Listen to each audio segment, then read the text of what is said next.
I interviewed an ex-coworker and roommate of Pirate Software. Now, you guys saw the first part of that interview last week when I talked about the Twitch terms of services. This person had worked at Twitch for 8 years, as well as working at Blizzard alongside Pirate Software. I figured the information was so different from the beginning of our interview to the end of it that I wanted to separate it between two separate parts. And I apologize for this one not coming out sooner, which if you want more info on that entire debacle, check out my last video. But we go into detail from Pirate Software even on his first day on the job, apparently just browsing Reddit. For a man that says that he didn't get his job through nepotism the second time, which is when this would have taken place, it doesn't really line up. And like, this is kind of my whole career, right? My first job I got through nepotism, 100%. My dad worked at Blizzard for 23 years. Then I came back to Blizzard in 2009 and I applied. Not having his help in any way, I got the job. More than that though, we dive into the roommates' experiences and how they only ended up lasting about a week before putting their foot down and saying that Pirate needed to leave. But with all of that out of the way, just last two things. Number one,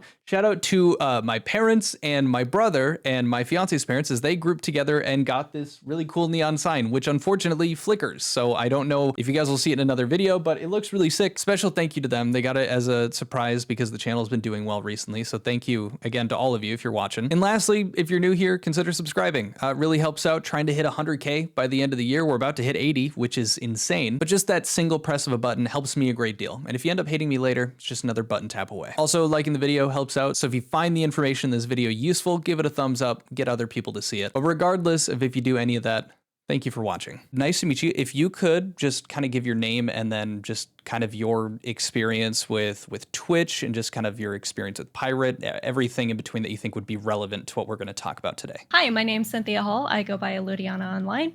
I am a lifelong artisan cosplayer. I worked for 5 years at Blizzard and then 8 years at Twitch.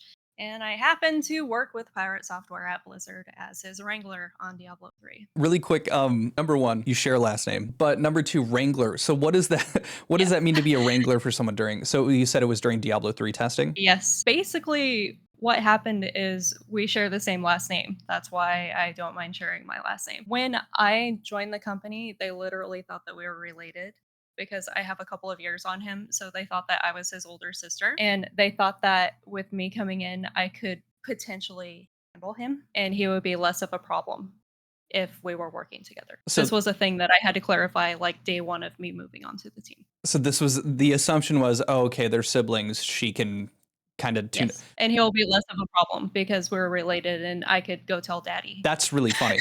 With him, Yes. So with this, him being a problem, now was that unique to Pirate or is that just to speak to every new person coming into the company? That was speaking to him. And it was not that he was an HR violation problem. Don't get me wrong. He's very charismatic. He is easy to get along with socially. However, he was very neglectful of actual work. He was hard to rein in. He was hard to get to focus on anything important. Like he wanted to do what he wanted to do. And it wasn't like he was a jerk about it. Like I don't want to misconstrue that at all. I'm sure everybody has seen his streams. Like he pulls off the personality, you know, like he's nice to his coworkers. Yeah. He wanted to do what he wanted to do. When we're talking about what's important for, let's say, for instance, the Diablo 3 testing, so what was the important stuff that he needed to take care of? And then what was he doing alternatively? So I was also the person who wrote all of the test cases. He was on the monsters team with me. So we're talking dealing with all the spawns in the game, all the boss testing, having to do all the smoke tests whenever there were new builds, that just end to end, make a character run through to skeleton king kill. Like that's just testing the builds. Whatever the task was for the day, it could just be spawning different monsters and testing their affixes to see how they perform. That easy. But he would just kind of create a character and idle in the client and read Reddit. That's literally what he did. He sat in front of me and I was assigning the tasks. So not only did I see the work he was not doing, I saw what he was doing instead the entire time. Okay, so sorry, to clarify.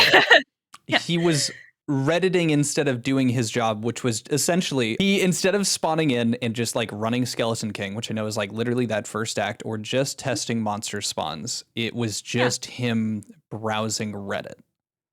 Basically, because it was apparently too demanding of his time to now actually work. Was this immediate? Was this a gradual onset of more Redditor Thor coming out? Constant. Okay. This was a constant. And it was to the point where in QA, we had a maximum of 2 displays. Like, that was just your kit. You had 2 displays. If you had 3, it was because you had a Mac for testing. That's it. He requested a 3rd display because he claimed he needed it for his bots when he started doing some automation testing. He just wanted it to have the extra space for Reddit, YouTube, mail. He just wanted the extra space. Okay, totally I fair. wish I was Mimi. I am a huge slack ass, and I completely understand, like, the ADHD mentality of I just need stuff, and I also I vibe code, like, I get it. If you're compiling, if you're running bots, you probably wanna do other stuff while something is running and just kind of observe the console. I get it. I know how these things work, but I'm saying, like, this dude was legit just ignoring the tasks at hand. We would sit, like, with the window divider between us. I would sit there watching my buddy, and he would watch me, and we would just be sitting there waiting for Jason to actually participate in the team tasks that we had been assigned. So why weren't Like, why weren't you correcting it? Like, if this was the entire way, like, I would get fired if I was doing something like that. yeah, so that is the funny thing. I brought this up to my specialist who sat behind me.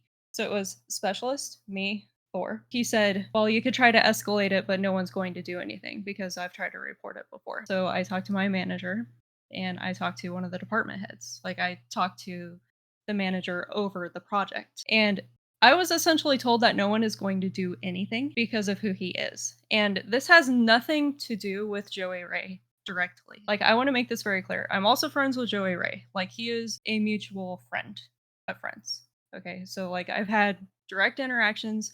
I know him well enough to say he would absolutely not do anything to help Jason. Like, he is not somebody who spoke to get him rehired. But here's how nepotism actually works, which Jason also doesn't understand. It does not look good on your future at Blizzard if you mess with an executive's son. Period. Everybody knows who Jason is. If you write him up, if you fire him for misconduct or otherwise, people are going to know you did it. They're not going to know that anything was actually going on. They're just going to know you were the guy that fired Joey Ray's son, and your career is pretty much toast because everybody in the games industry knows each other too.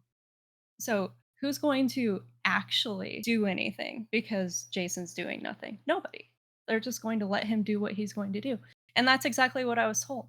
And that's exactly why Jason was allowed to form his hacks team, which is actually just exploits testing. He was allowed to do whatever he wanted to do because nobody would course correct him. Okay.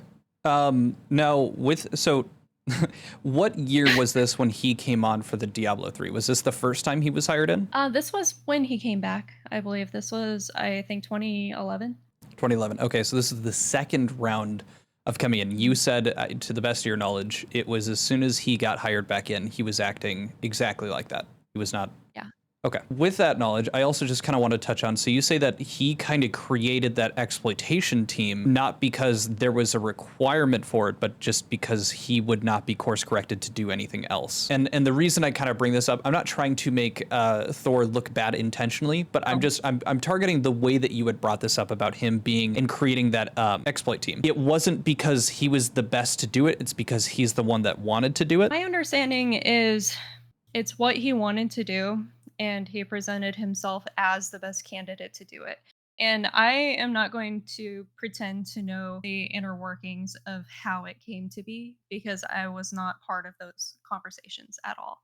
So I don't know if he actually formed the team or if the QA managers formed the team, including him. It's weird calling it a hacks team. It's really not hacking. Like, it is a focused automation testing team. That's really what it was. Use like, bots to focused on test the exploits. reported bugs and exploits. Yeah, it was automation testing. Okay. With that, I think we got a good understanding of what that was. I've kind of touched on that nepotism bit myself too, and was like, well, it's not just, oh, his dad, is like up here. It's like, well, it's not that. It's a very, you don't see it, you feel it. That's it. And the person who's, getting it is not going to notice that. So it's interesting. I'm glad we get a bit more insight on that. You guys knew each other clearly as coworkers. Was there anything like, did you guys spend time playing video games or anything like that? Oh yeah, geez. A couple things. So video games. There was actually a charity event on campus. It's an Extra Life charity that every year as Team Zerg, unofficially, Blizzard would put together our own team for donations to raise money for Children's Hospital of Orange County. And we would play games on campus for 24 hours straight. Pirate just happened to participate in this. I was on his team for a league tournament, and he screamed at our team for apparently not gearing correctly to counter the other team because we were just that bad when it's not like we were losing so severely because we all played league regularly. It was not that big of a deal. And we're all sleep deprived. It was very early in the morning after an overnight of playing games. And we're like, seriously, dude, you are raging at everybody, like our entire team. He was just yelling across the floor at everybody. It's a charity event, correct? It was a children's charity event.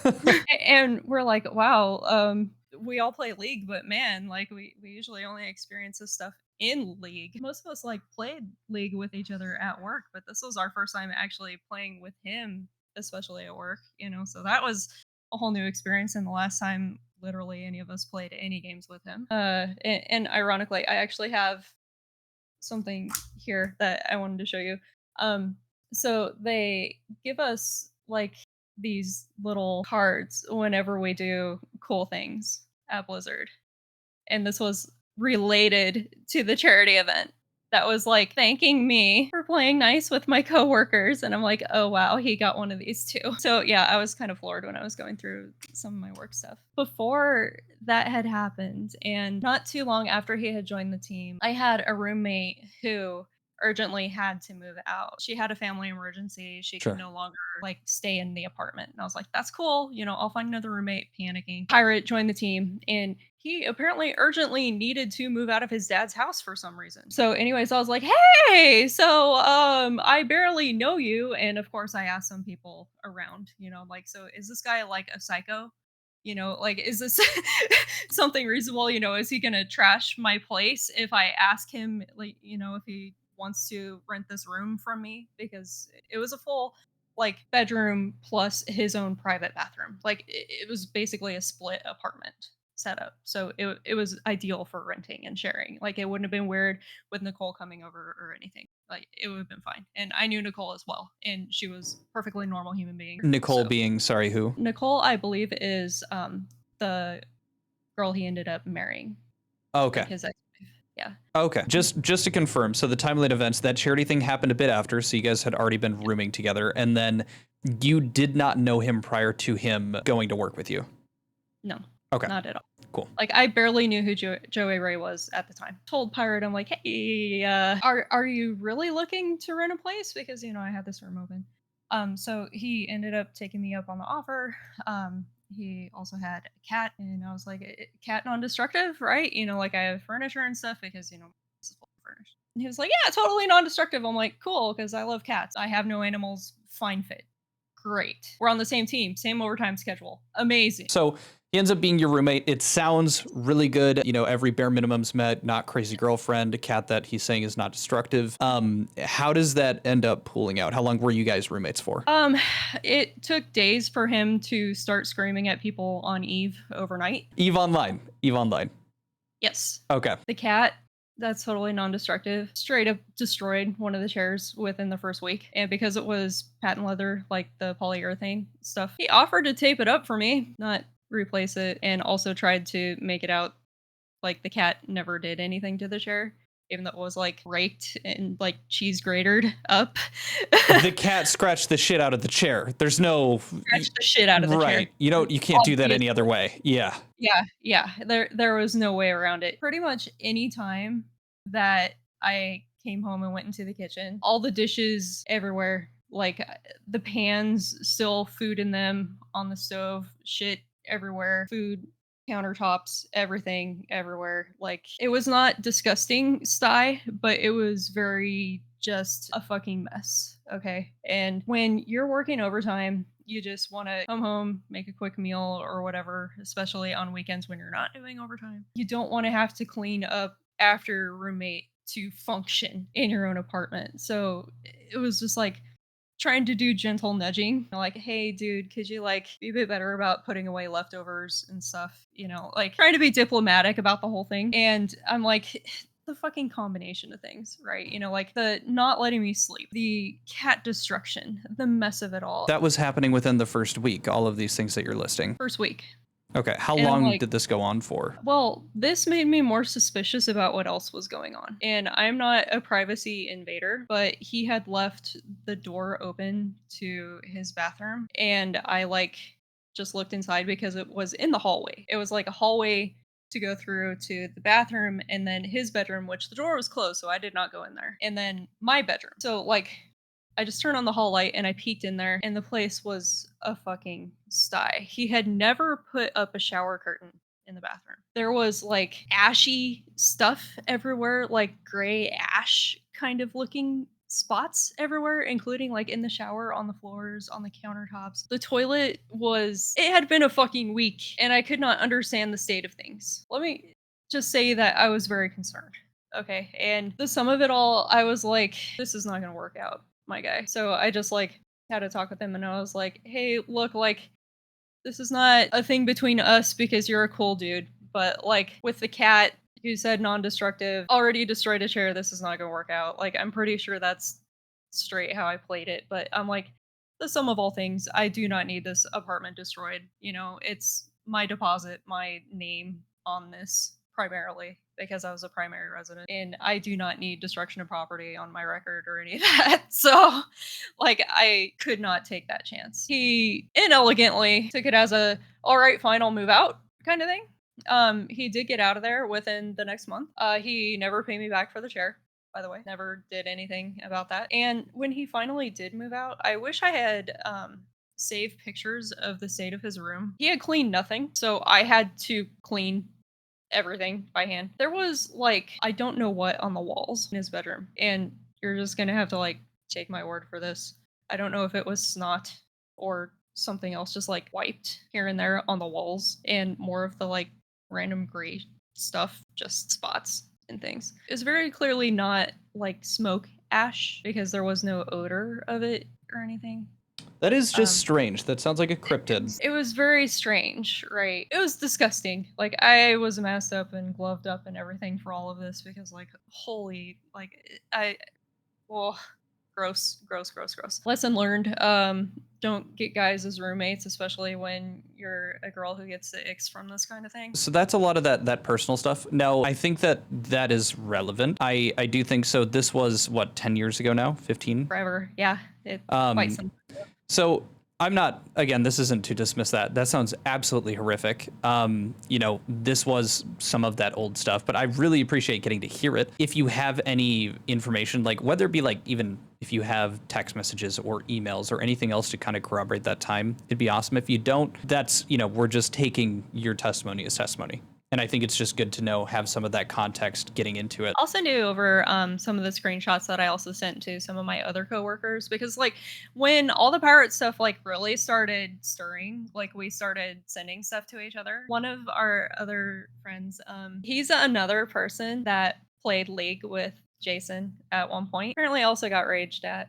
But this guy is a master troll. This guy was also one of my best friends. Would print out a photo of Edward Cullen's face and tape it to the bottom of Pirate's mouse so that whenever he would come back to his desk, he would wiggle his mouse to try to wake his PC. And he just couldn't wake his PC. So he'd have to flip his mouse over and be greeted with Edward Cullen's face. And you could just hear him scream across the floor. It's good to know. So this wasn't like, you know, he swooned everybody with his charisma. Because, like, I'm not going to lie, like, the internet understands that. A lot of people are, you know, he was in the good graces of most of the internet literally just a year ago. But you're saying, so even with that, and I think it makes sense based on his quote unquote work ethic or lack thereof, there were people that already were like, he was just kind of irritating. And I feel like this is why a lot of people aren't really talking about him because, like, there's several camps of us. Either people just legitimately didn't know him at the time, didn't care to know him, don't remember him, aren't even aware he exists at this time. He was on no one's radar. There's no reason for him to be on anyone's radar right now. They have no clue who he is. There's people like me who had to work directly with him and are just so raged that they don't want to talk about him. There are his few friends who, like, may speak positively about him, but we don't really hear anything from them. But then there's also the few people who want to speak out but they don't because they're afraid of the repercussions. And I feel like that's the majority of the people that I know too, because games industry is so small. A lot of people are still in games. So they don't want to talk about these things because again, like they don't want things to come back to them. Is it even a matter of, so does Jason's dad, does he have this like undying love and adoration for his son that is going to impact someone's work history? Is it just the fact that Oh, you would man. speak about someone's son? No. So, here's the thing about Joey Ray. I am not in his DMs at all about any of this because I respect him and I know, like, at least in the past, about how he's felt about this thing. His entire mentality has been, if you have a problem with Jason, take it up with Jason. Like, he doesn't want to deal with any of that. He's not the kind of person who's like gonna come to his rescue. That sounds like the healthiest way for nepotism to be dealt with. That sounds like, I mean, Joey Ray sounds like, yeah, you shouldn't be going to me because that's how you propagate this. So I guess I was more asking, like, the people that shied away, is it simply because they knew that Thor was, the son of him? Or was it because, like, there were also consequences because he was was he protecting Thor in any step? Or was it just the fact that they were, father and son? A lot of people that aren't speaking up aren't doing it because they're afraid of Thor's followers, actually. They're afraid of internet repercussions and internet people coming for them. It has nothing to do with the dad. Like, legitimately. It Okay. has nothing to do with his dad. Because his dad, like, especially anybody that knew him, like, at Blizzard while they were there, and those of us, like, who know him a little bit better outside of Blizzard, he's normal. He's just a dude. Like, he happens to have been an executive who worked at Blizzard forever. He's a cool guy. Don't get me wrong, but he's not somebody who's going to mess with people. That is not him. He is not like that. He would never do anything like that. I just wanted to include that last part there because I think it's important to make a distinction that it wasn't like, Joey Ray going out of his way to smite down anybody that would talk badly or, report his son. I just really wanted to make sure that I was representing him in the same way that she was describing him. And just to reiterate on a final note, like, yeah, this stuff happened back in like 2011. Now, Pirate was like 24, 25 at around this time. So I still think, Brain was pretty well developed at this point. Maybe he has changed over the last, like, truly over a decade now. I think probably the most significant part of this video is just kind of pushing back on his claims that he didn't get the second job at Blizzard through nepotism, when it looks very clearly, based off of her testimony, like that's exactly what happened. But I'm curious to hear what you guys think. Let me know in the comment section below, and look for a Mudahar video coming out tomorrow. That's it. I'll see you guys later. Adios. Peace. Bye.